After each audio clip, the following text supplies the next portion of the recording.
L'info écho avec Capital.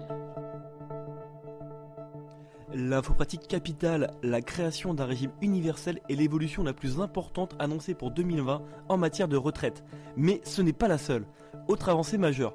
Pour faciliter les démarches, il sera bientôt possible de faire sa demande de pension de réversion en ligne sur le site info-retraite.fr.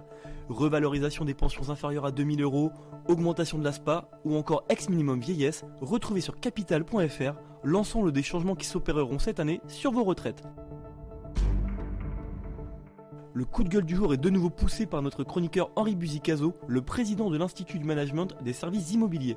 Loin d'atteindre les 500 000 logements annuels, qui ont longtemps constitué l'objectif national, la construction est en berne. Première raison à cela, selon notre expert, la dégradation des relations entre le gouvernement et les élus locaux. La suppression de la taxe d'habitation, première ressource des communes, aurait accentué la réticence des maires à construire. Seconde raison avancée, la réduction progressive des aides financières, fiscales et personnelles liées au logement, comme le dispositif Pinel, le prêt à taux zéro ou les APL. Le chiffre du jour, 2200 €. C'est la rémunération offerte le samedi 28 décembre par le centre hospitalier Émile Muller de Mulhouse. Elle concerne un médecin urgentiste intérimaire pour une garde de 24 heures seulement. Face à la pénurie de médecins titulaires et à l'approche des fêtes de fin d'année, l'établissement a ouvert des recrutements en intérim en octobre dernier. Problème, aucun candidat ne s'est présenté. La direction a donc été contrainte de payer ce salaire exorbitant pour s'assurer de disposer d'un médecin de garde pendant les fêtes. Et cette dérive ne serait pas un cas isolé. Selon Europe 1, une garde en intérim au 31 décembre peut se négocier jusqu'à 5 000 €.